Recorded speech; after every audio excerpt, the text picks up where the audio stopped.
ओम नमः शिवाय। श्री शिव महापुराण रुद्र संहिता युद्धखंड 40वां अध्याय। सनत कुमार बोले, हे व्यास, इसके बाद अपनी मुख्य मुख्य बहुत सी सेनाओं को तथा प्राण के समान वीरों को नष्ट होते देखकर दानव अत्यधिक क्रुद्ध हुआ। उसने शंकर जी से कहा, मैं युद्ध भूमि में खड़ा हूँ और आप भी स्थिर हो जाइए। इनको मारने से क्या लाभ, मेरे सामने खड़े होकर युद्ध कीजिए। हे मुने, इस प्रकार कहकर वह दानव युद्ध करने का निश्चय कर सन्नद्ध होकर युद्ध भूमि में शंकर जी के सम्मुख गया। वह दानव शिवजी पर दिव्य अस्त्र छोड़ने लगा। जैसे मेघ जलवृष्टि करता है, उसी प्रकार वह बाणों की वर्षा करने लगा। उसने भय उत्पन्न करने वाली अनेक प्रकार की माया भी प्रकट की। उस अप्रतर्क्य माया को समस्त देवता भी न देख सके। उस माया को देखकर शिव जी ने सभी प्रकार की माया को नष्ट करने वाले महादिव्य महेश्वर अस्त्र को लीलापूर्वक छोड़ा। उसके तेज से शीघ्र ही उस असुर की सारी माया तत्काल नष्ट हो गई और वे दिव्यास्त्र भी निस्तेज हो गया। उसके बाद महाबली महेश्वर ने युद्ध में उसका वध करने के लिए तेजस्वियों के लिए भी दुर्निवार्य त्रिशूल सहसा धारण किया। उसी समय उन्हें रोकने के लिए आकाशवाणी हुई, हे शंकर, इस समय आप त्रिशूल मत चलाइए, मेरी प्रार्थना सुनिए। हे ईश, आप क्षण मात्र में सारे ब्रह्मांड को नष्ट करने में समर्थ हैं। तब इस समय एक शंखचूड़ दानव के वध की क्या बात। फिर भी आप स्वामी को वेद मर्यादा नष्ट नहीं करनी चाहिए। हे महादेव, उसे सुनिए और सत्य रूप से सफल कीजिए। जब तक इसके हाथ में विष्णु का परम उग्र कवच है और जब तक उसकी पतिव्रता स्त्री का सतित्व है, तब तक हे शंकर, इस शंखचूड़ की जरा एवं मृत्यु नहीं हो सकती। हे नाथ, ब्रह्मा के इस वचन को आप सत्य कीजिए। इस आकाशवाणी को सुनकर वैसा ही होगा। इस प्रकार शंकर जी के कहने पर उसी समय शिव जी की इच्छा से सज्जनों के रक्षक विष्णु वहां आए और शंकर जी ने उन्हें आज्ञा दी। तब मायावियों में श्रेष्ठ विष्णु वृद्ध ब्राह्मण का वेश धारण कर शंखचूड़ के पास जाकर उससे कहने लगे। वृद्ध ब्राह्मण बोले, हे दानवेंद्र, इस समय आपके पास आए हुए मुझ ब्राह्मण को भिक्षा प्रदान कीजिए। मैं इस समय आप दीन वत्सल से स्पष्ट नहीं कहूँगा, प्रतिज्ञा के बाद में आपसे कहूँगा। तब आप उसे देकर अपनी प्रतिज्ञा सत्य करेंगे। तब राजा ने प्रसन्न मुख होकर हाँ ऐसा कह दिया। इसके बाद उन्होंने छल से कहा कि आपका कवच चाहता हूँ।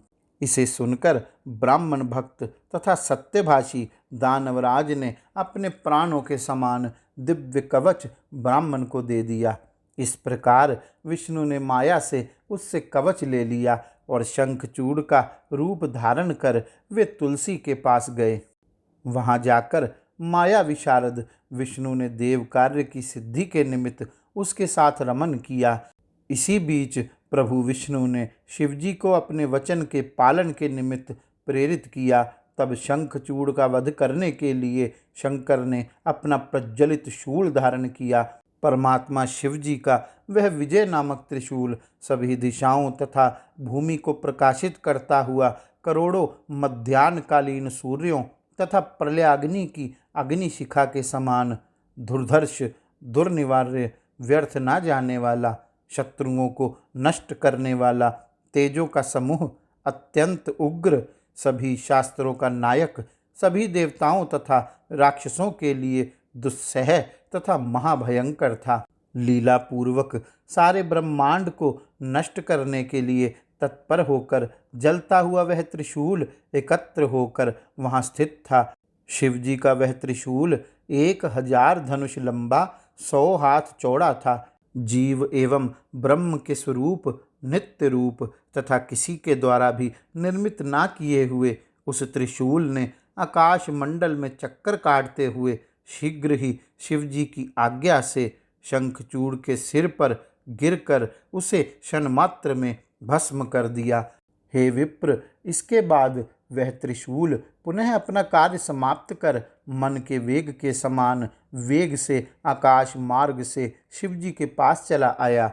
उस समय स्वर्ग में दुंदुभियां बजने लगी, गंधर्व तथा किन्नर गाने लगे, मुनि तथा देवता प्रसन्न हो उठे और अप्सराएं नाचने लगी। शिवजी के ऊपर निरंतर फूलों की वर्षा होने लगी तथा विष्णु, ब्रह्मा एवं इंद्र आदि देवगण शिवजी की प्रशंसा करने लगे। इस प्रकार दानवेंद्र शंखचूड़ शिवजी की कृपा से शाप मुक्त हो गया और अपने पूर्व रूप को प्राप्त हो गया। शंखचूड़ की अस्थियों से एक प्रकार की शंख जाति प्रकट हुई।